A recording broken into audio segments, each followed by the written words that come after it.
Welcome to today's episode number 6. In today's episode, we're going to talk about 8 organizational hacks to increase productivity and save time with my special guest, Sherri Brown. So welcome, Sherri. I am so excited to have you here. Now, before I turn it over to you, I definitely have some little notes because I want to introduce you properly.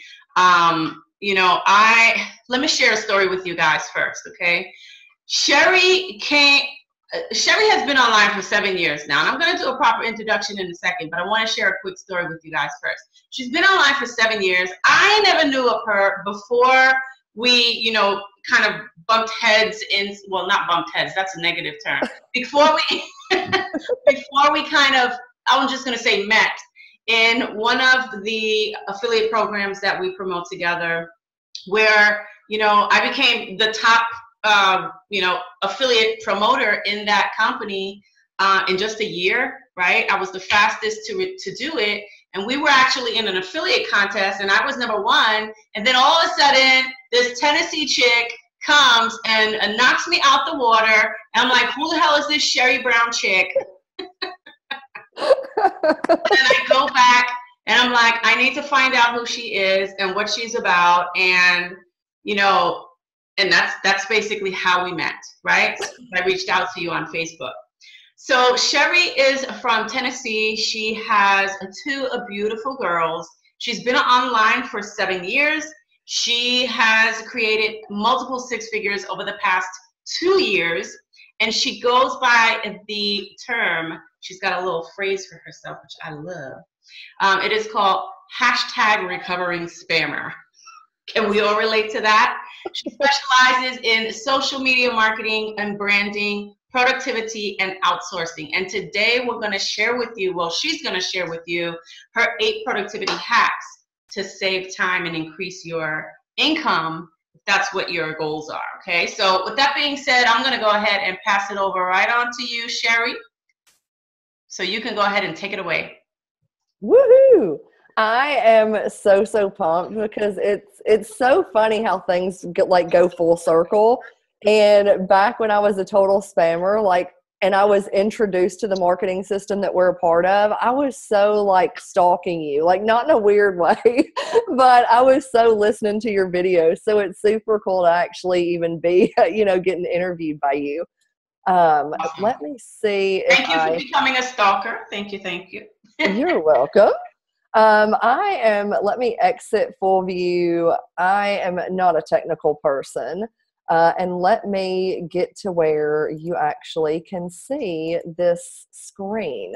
So super excited. I am definitely a productivity junkie, to say the least.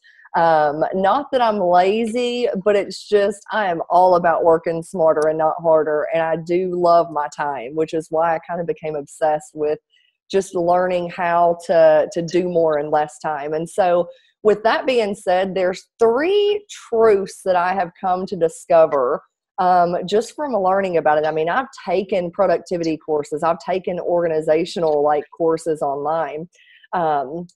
So first and foremost, the number 1 truth that you need to know about productivity is more time does not equal more productivity. So let me kind of break that down and explain it in case some people watching, they're like, what?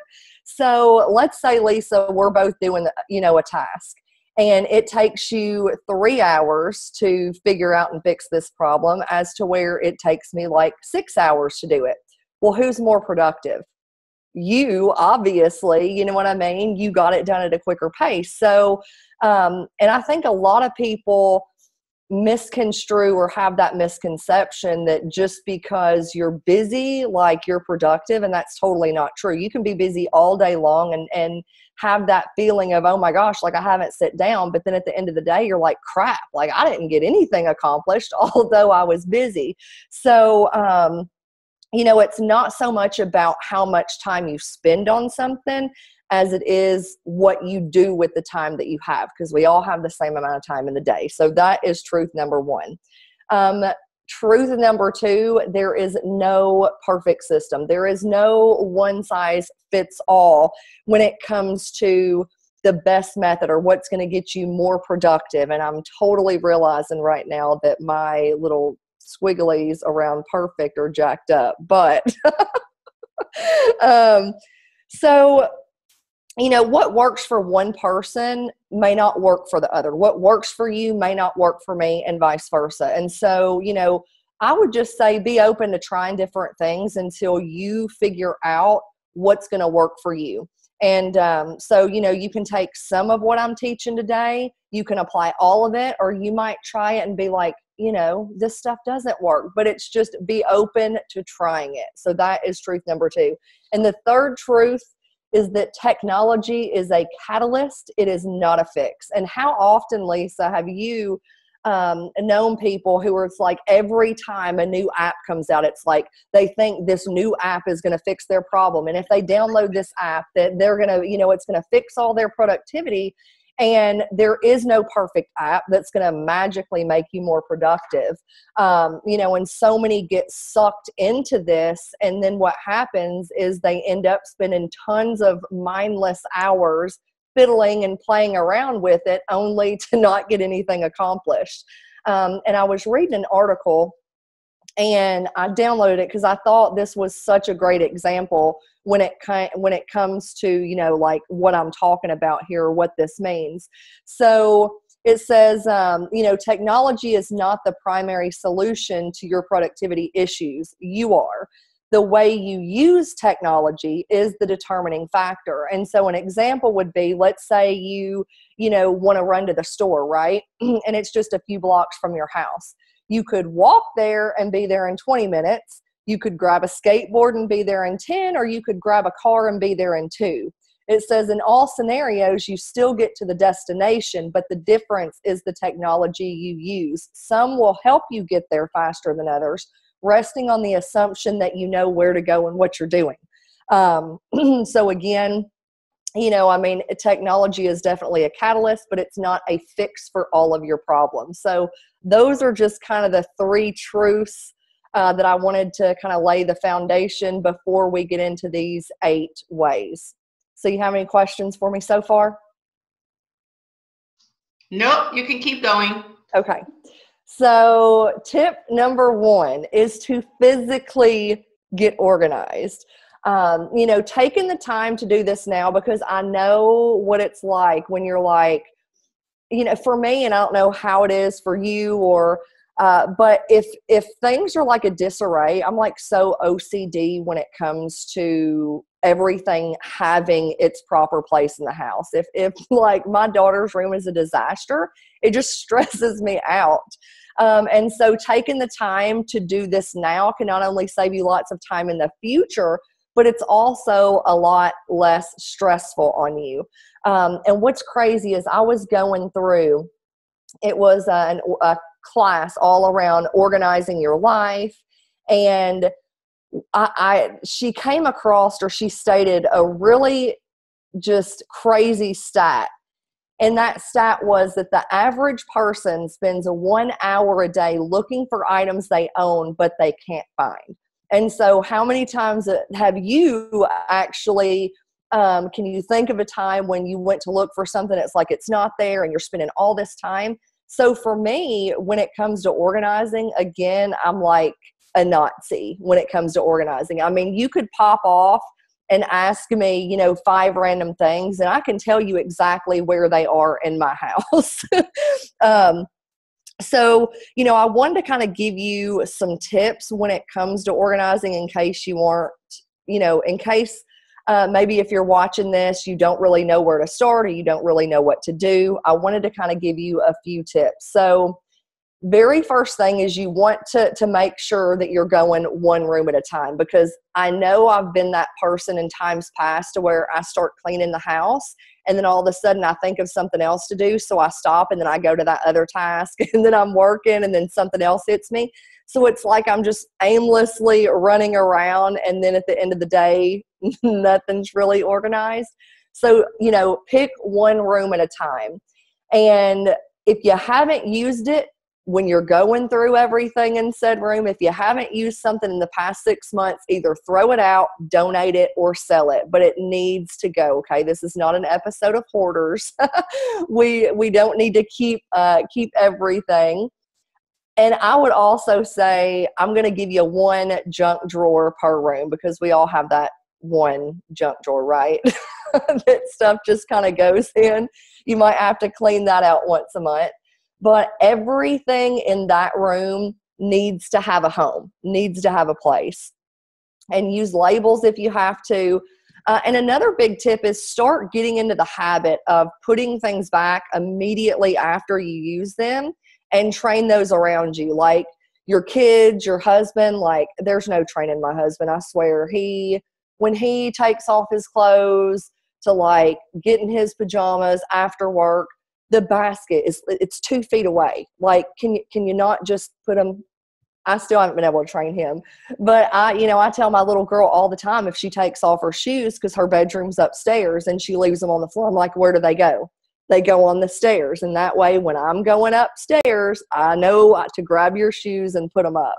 So just get into the habit of putting stuff back, and that's going to save you a lot of time and kind of get you in that habit of doing that. And so you can do this like with your content. So when I'm taking notes and I'm going through courses and I'm listening to trainings, everything like has its own separate binder. And you can organize this either by, what am I thinking of? Either by topic. So you can see like I have a folder, a binder for like copy and persuasion. General tips. I have one just for Facebook. I have one just for outsourcing, just for video and webinars, prospecting. Now, if you're extra special and I really like you, you're going to get your own binder. Like Amy Porterfield has her own binder. So I'll just like put all those notes in there, but you can arrange it by topic or by leader. This is even like our little medicine cabinet. I mean, everything is labeled. And when I say I'm kind of crazy about organizing, like I mean it.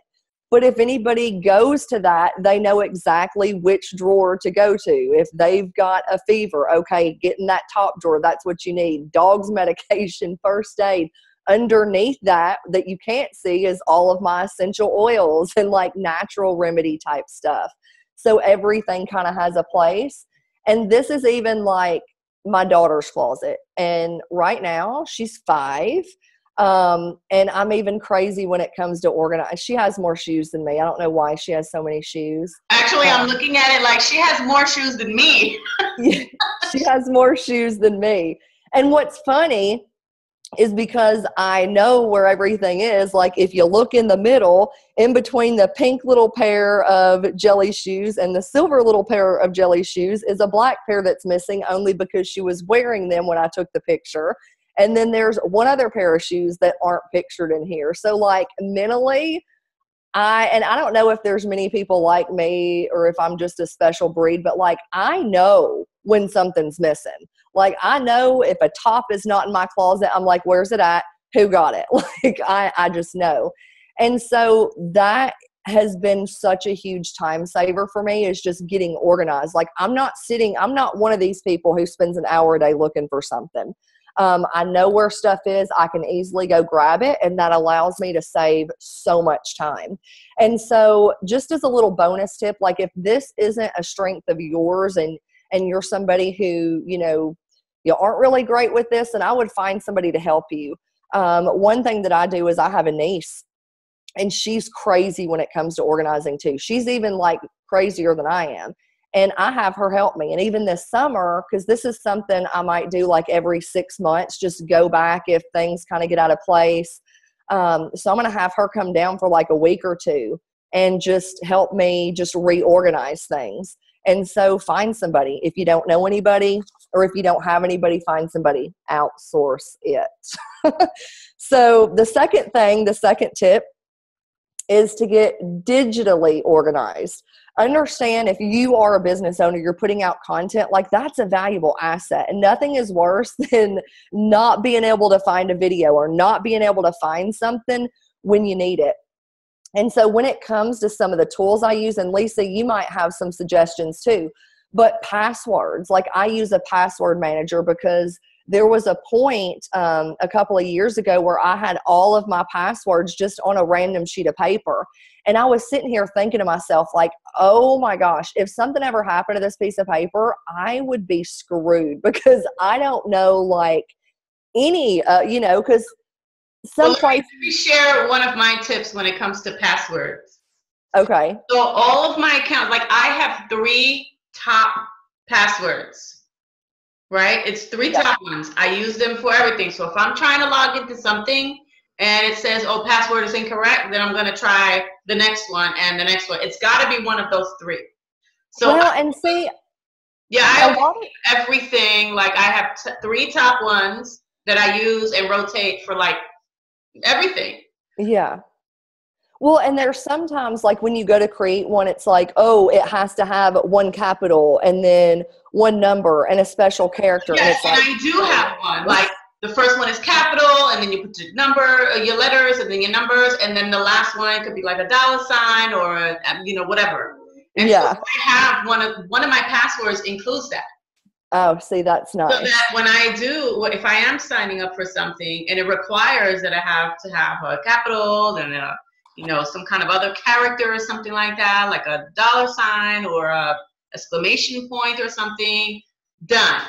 It's the same password that I use over and over. Yeah. And for me, mine are different. I have some of the most random passwords. And this too, like if you're buying a course, generally if I get a course sometimes that gives you some random password, and I never end up changing it. So if you are like me and you like to make things a little bit more difficult on yourself, and I guess not use the same passwords, you can use a password manager. And the cool thing about 1Password, it is paid, it's not free, but I also have the app on my phone as well. So if I'm out and about and I need my password, I can look it up on there or my computer. I use, as far as like storing my digital assets, I use Dropbox. Do you use something different, Lisa? Digital asset, you mean like PDF downloads and stuff like PDF that? PDF downloads, pictures, videos. Yeah, like I actually just use my WordPress blog media section. So in my media section, anything that I have, any kind of like a PDF download or whatever, I store them in there. Gotcha. And see, I also use, and then you know that I'm a big fan of Trello. Oh yeah. So I have a board in Trello that has all the links, whatever I need, so that I could look for something quick. Gotcha. Yeah. And see, I even use Dropbox for personal.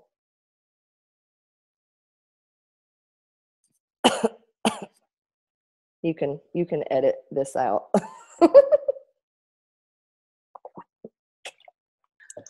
Sorry. No. Go ahead. But I even use Dropbox for personal too. And so when I'm taking pictures to kind of keep from, having all of these pictures on my phone, I even have a pictures folder in Dropbox. And then inside that folder, I even have it for like Maddie's 5th birthday or Christmas 2017. So that way I always have a backup of my digital assets, whether it be personal or work. And I usually number it to where the most important things that I use, like that I use more often, like graphics and videos, those are at the top. So you can use that. There's the paid version or the free version? I use the paid, because the free version, paid monthly fee for that. It's $10. You can either pay $10 a month or you can pay $100 a year and save $20. Got it. So it's not expensive at all. But I think, when it comes to your digital assets, like the free version on Dropbox just isn't going to cut it. But I mean, it's cheap enough. And then from there, I was going to say Trello, you're very huge on that when it comes to organizing your content, and you have your goals and you're mapping out, your year, your calendar and things like that. I I have Trello, but I'm not the expert on that. Lisa is, and I've seen her Trello board and it's like, oh. So I know she's got some training on that as well. So those are just some of the tips. Now, a little bonus tip that I'll give you too is get in the habit of automatically uploading like your content or your passwords immediately instead of like waiting around, because I find the longer you wait, the less chances that you're actually going to do it. So, you know, just do it. Like if I do a Facebook Live, I can download it directly to my phone, and then upload it immediately to Dropbox. That way it's there and I don't even have to think about it. But it's just, you know, getting into the habit of creating it, I guess, so to speak. And then the third tip on how to be more productive, ironically, is to make your health a priority. And it's so funny because I used to roll my eyes at this so much when I heard people like Chalene Johnson and Brendon Burchard and, you know, these big mega leaders talking about how your health can impact how productive you are and how successful you are. And I just always kind of rolled my eyes at it until I actually experienced it firsthand, which was pretty crazy. And all, you know, this can affect all aspects of your life. So when you aren't taking care of yourself, it can take a toll, and it can, you know, cause you to not have any energy, no confidence, less focus. You're more irritable, you're less productive. And, you know, just like with me, I was at a point after having my daughter where I just like, just kept gaining weight, and I kept gaining weight. And it was just to a point where in my videos, I laugh about it because I'm like, I look so tiny in my videos. And everybody, like when I actually came out about or struggling with my weight, people were like, oh, you don't need to lose weight. And I'm like, that's only because I have a pimple of a head. Like I have a tiny head. So in my videos, I'm just like, me, you know. But then I have this badonkadonk. And so, you know, for me, I just started making small changes. And when I say make your health a priority, I'm not talking eating lettuce and starving yourself and getting down to a size 0, because it's not about that. But I was just to the point where I was crashing during the day. I was taking naps when I never took a nap. I had no energy. And because like my confidence was just shot, I wasn't near as productive. I wasn't near as outgoing.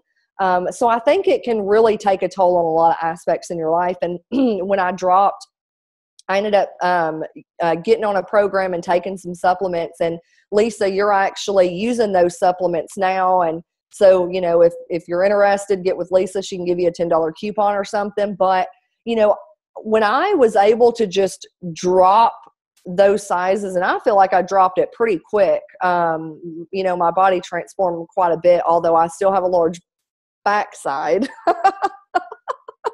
I did notice nothing wrong with that. Yeah, no, I like my butt because I said, even if I lose weight, please, Lord, don't let me lose my bottom. But you know, I did notice like this just amount of confidence that like I just started experiencing way more energy, way more focus. Like I was able to get up and be like in a way just better mood. I was a better wife. I've noticed I wasn't as irritable. I was a better mom. And so making your health a priority, I think, is something that some people look over, but they don't realize the impact that it can have on, you know, just productivity in general. So that was that tip.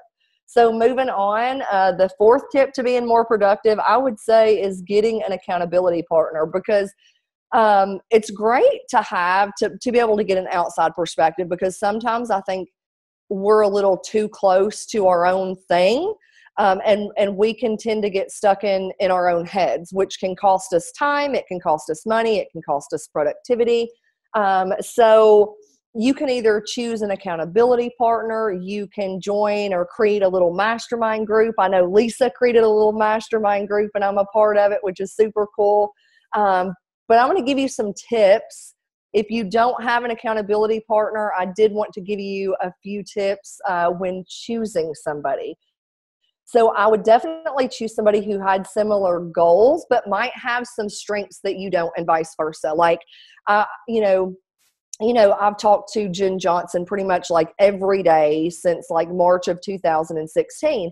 And we're a lot alike in many ways, but she's also like extremely creative. Like she just does awesome when it comes to graphics. I'm just not that person. I feel like I used to be creative, but at some point it just floated right out of my head. And then I'm really, I'm really good when it comes to like goal setting and staying on track and, you know, like mapping out your stuff. And I'm really good when it comes to like outsourcing and, you know, things like that. So, you know, just finding people who might have strengths you don't. Lisa, you're extremely techie. You're kind of a freak of nature. People like you don't come around too often. I feel like you're too good at too many things. I think God sprinkled some magic fairy dust a little extra on you. But you know, that's just one tip. I would also choose either somebody who's at your level or a few steps ahead of you. Okay. So one thing that I wouldn't do is I could not I would never become an accountability partner with a total beginner. Like it would do nothing for me. So if you're a beginner, get with another beginner or get with somebody who's like a step ahead. That's very, very important. And also somebody who's going to call you out on your BS, not in a negative way, but you don't want somebody, like if you're working with somebody and you really want to increase your productivity, you want to get more done, don't go with somebody who's just going to like blow smoke up your booty. Okay. You need somebody who's going to be raw, who's going to be real with you, who's going to kind of keep you on track and call you out on it. At least that's what I would recommend. How Sherri did with me when she said, "Why are you doing that? You should be doing it this way." Yes, like that. And I called Jen out on it too, but then, you know, y'all call me out on my stuff. Yeah, so that's that. So I want you to write this down, okay? I'm in business for myself, but not by myself. Now, as much as I would like to take credit for this quote, I can't. I did not come up with this. I don't even know who did, but it's really good and it's so, so true. Just because you work for yourself, you work at home, like it can be lonely. And so I think another big benefit is just to have somebody else who's going through that with you. You know, I don't know about you, but my husband is not anywhere close to being an online marketer. Like he has no interest in it. And so I can't even really talk to him much about what's going on because he just doesn't understand the language. And he just really don't care. You know? So that's that tip. So moving on, we've got a few more. Fifth way to increase your productivity is to outsource. Now, this is the area where I shine. Why? Because sometimes I'm a little lazy and, you know, I don't want to have to learn how to do certain things. But the reality is you're only one person. And I see so many people out there who are just running themselves into the ground because they're trying to do it all for whatever reason. For me, I didn't even really know outsourcing existed when I first started. It's like now I kind of feel like I was living under a rock, but you know, it's true. Some people, you know, might not even realize that that's an option. And, you know, the reality is you can outsource for as little as $2 to $5 an hour. And I know for those of us living in the United States, that's a big myth that people have, or a misconception that people have about outsourcing, is they think, oh, well, you know, I'm not making enough money to be able to afford somebody else. There are places that you can go where you can literally hire help for less than $5 an hour. And so, you know, where I personally like to hire, I hire from the Philippines, and I hire people from the Philippines for a few reasons. Number one, they really work hard. They're super sweet. They pretty much know the English language pretty well. So when it comes to hiring people from the Philippines, there's two places that I hire from. One is Upwork.com, and the second is onlinejobs.ph. And it's strictly a Filipino board. So if you go to Online Jobs, you're not going to find anybody else except for people in the Philippines. So those are a couple of places that you can go when it comes to finding help for, you know, that price range. And what kind of things can they outsource? Like, can you list like maybe a list of like 3 to 5 things that they can outsource just to get their juices flowing? Yeah, for sure. So when it comes to outsourcing, you can also go to Fiverr, Fiverr. .com. So take, for instance, social media, like quotes, you know what I mean? Like inspirational quotes. You can, that's something that you can outsource. I have sat and I have tried to create graphics, and sometimes if you're a little OCD, you might sit here and spend way too much time on it. So you can outsource that. I outsource my video editing. I've got somebody who will go and even add subtitles on my Facebook Live. So when I do a Facebook Live, that's very time consuming. So I have a general virtual assistant who does that. He'll share into different groups. He might do blog commenting for me. So he'll go to other people's blogs and comment. So there's lots of different things you can outsource. I mean, you can outsource copywriting, but some of the smaller things like just short time-sucking activities, or it's really where I would start. Yeah, let me just throw in a little tip there. When it comes to outsource, because I outsource too, I'm a big advocate of outsourcing.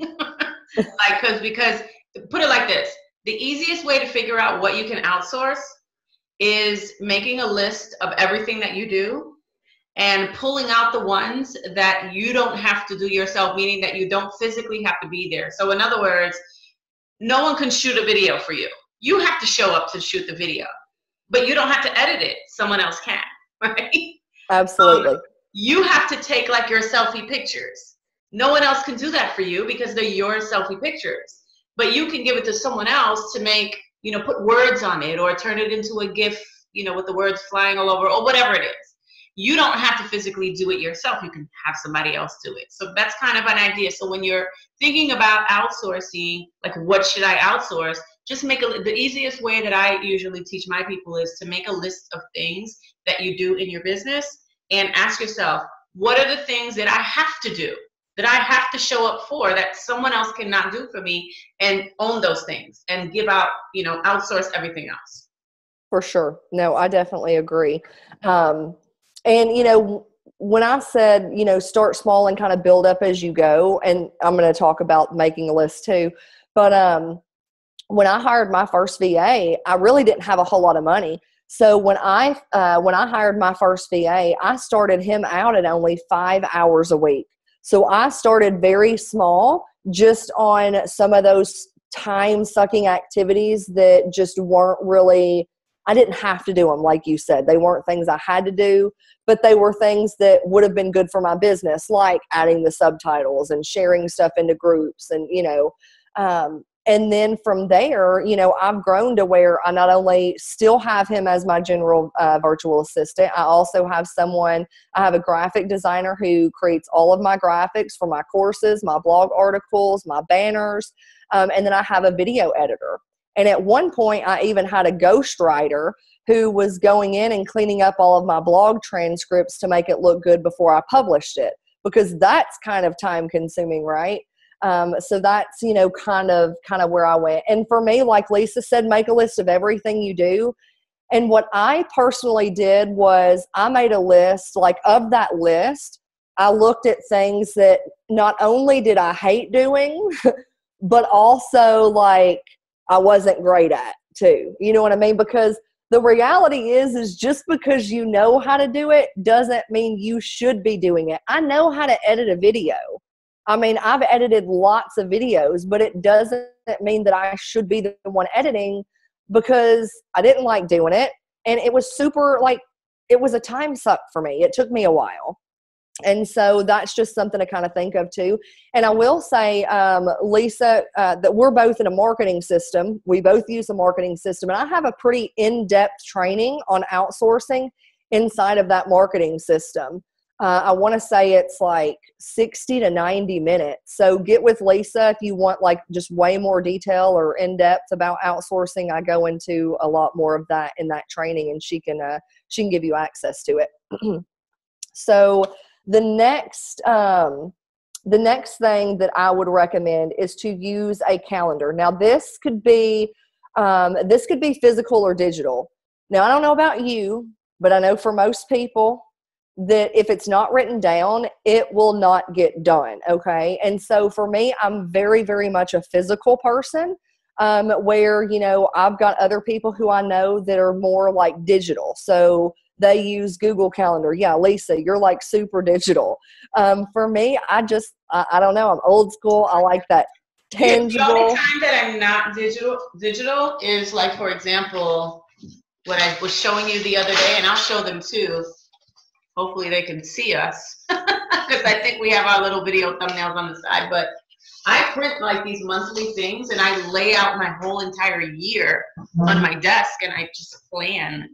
And when I need to go back to them, I just lay them on my desk again, just so that I can have like an overview of the whole entire year, so I know what's coming up, like what's coming up next month. And what do I have to do this month in order to make my next month's goals happen, right? Oh, yeah. What do I need to focus on in the next 2 months, the next 8 weeks for something that's coming in the next 90 days, like a launch or something like that. So that's kind of how I like to, that's the only form of physical that I do. And when it comes to your calendar, I would start by making a list of like your daily to-dos. These are your non-negotiables that you got to do.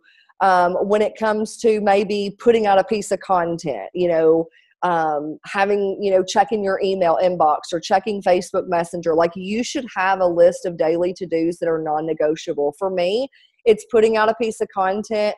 I spend, if you look, this is a picture of this week, this is a picture of a week completely broken down for me.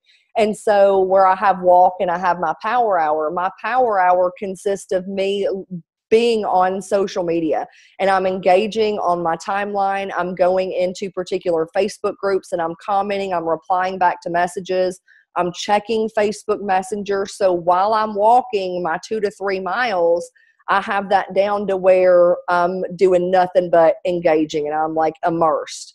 But for me, that works because I'm not the type that's going to be like always checking my phone and replying back in Messenger 24/7. So for most people, if they send me a message, I'm replying back during that power hour. Yeah, let me throw in a little tip there as well. So for me, my assistant, on the days or the weeks that I'm like really busy and I can't attend to it, and even if I'm not busy, I still want her to do this task for me too, and that is because I have her log into my Facebook account, as me with my username and password. Yeah. And she's been with me for like almost 2 years, so but I have her log into my account, and then she will scroll through my news feed and actively engage with my friends on Facebook. Now, again, that's something that I don't have to show up for because all she's doing is liking and commenting. She knows what to comment about. And the goal is to be consistently active with your friends. So that's something that I outsource too, because sometimes I don't have time to sit there and scroll through the news feed and look to see what everybody's doing, but I have her do it on my behalf, obviously so that it looks like me. Yeah. So that, because it's coming from my account. And, if somebody replies to that comment, you get the notification. I'm going to see that, and that's going to be me engage, continuing on that conversation. But that initial start, that initial like and that initial, oh, that's awesome, or how to do that or whatever, once they reply to that, then I'm going to take over. Yeah. So she kind of gets the conversations started, even with my friend requests.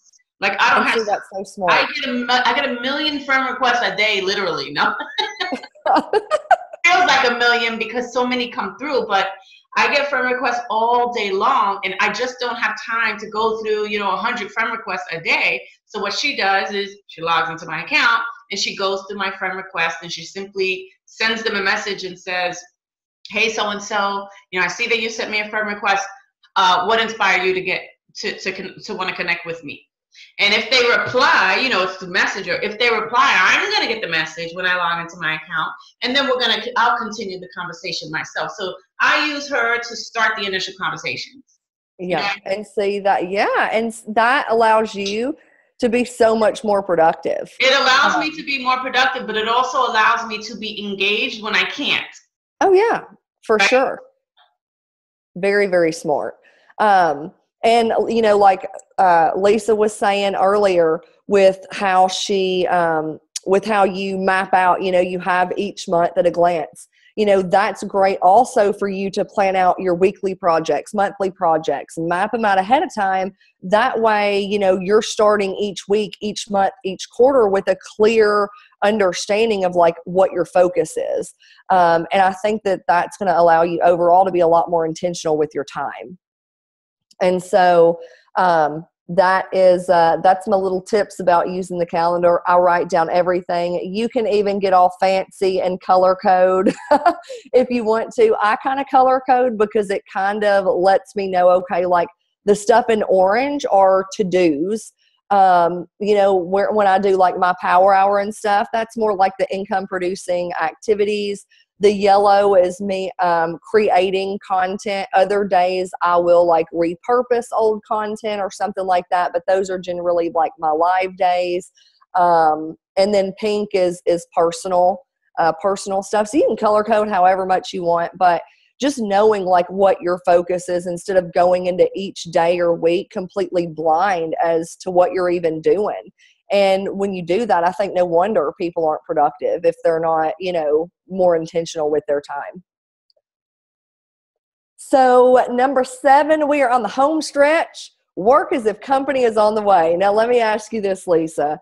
Have you ever like looked around, your house is totally messy, and then you get a phone call and somebody's like, hey, I'm, coming over in 15, 20 minutes or whatever. And you look around, you're like, holy crap, this place is a mess.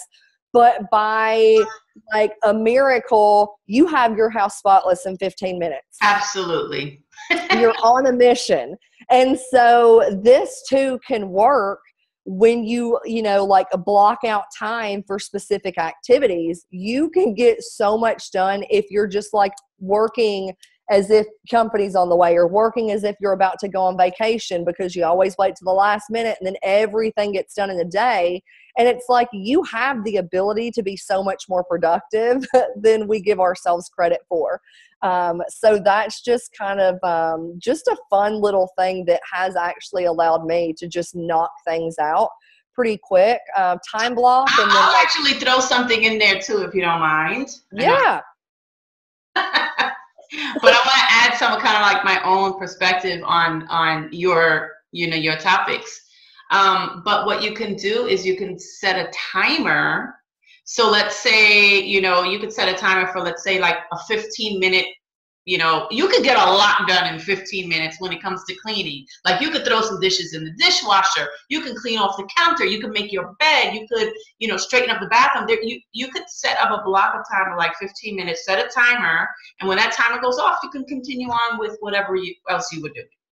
Oh yeah. And I've even given that tip in the past. I don't know why I didn't give it, but yeah, you can get a little kitchen timer. Maddie loves to play with that kitchen timer, but I think that is such an excellent idea. And what is it, like the Pomodoro method is also based around that? Like you're racing against the clock, you have timers that you set or something like that. And then last but not least, in the business too. This applies for business as well. If you have like, maybe you're working on social media and you're doing some social media stuff and interacting, you can set like a timer for like 15 minutes, 30 minutes, an hour project or whatever, and then, move away from the computer because we need the break.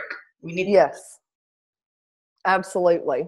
And then my last tip to just be more productive is to silence your notifications, because the truth is distractions are everywhere. And so when I'm working on a particular project, if I'm doing a blog post, or like if I'm working on my course, when I was, doing my course revamp, like I shut down all other windows. Like I can't have Facebook going, dinging in my ear. When it comes to my cell phone, even right now, my cell phone is silenced. Why? Because I don't want to hear any distractions while I'm on here and I'm talking to you.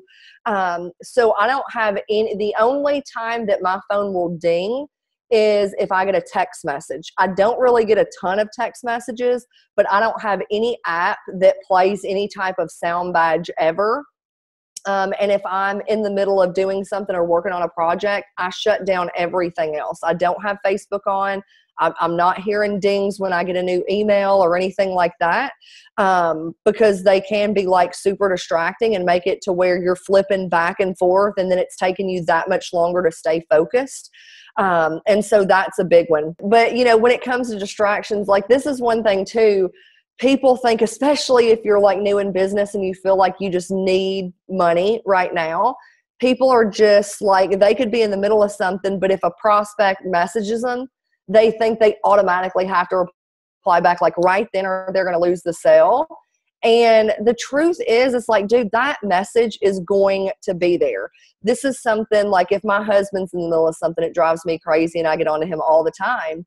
But he'll get mad when somebody calls if he's in the middle of a project, but he will stop and answer it. I'm like, dude, silence your phone. Like, you aren't required by law to answer that. Like, finish what you're doing and call them back. Same thing when it comes to your business. If you're working on a project, shut everything down and get it done. Race against the clock, and you're going to be way more productive than you trying to multitask, because multitasking is a joke. I mean, the only time I really multitask is when I'm walking on that treadmill and I'm doing my power out.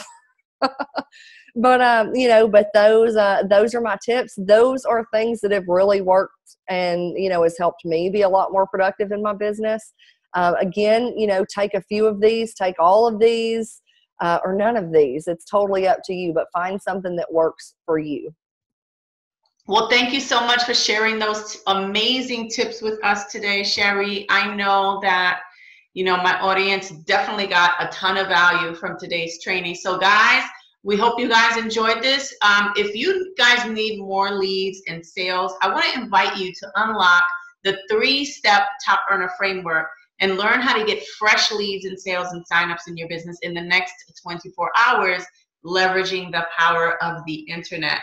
So if you want to get access to that, just hop on over to lisatorresspeaks.com/pro, or you can click the link right below this video.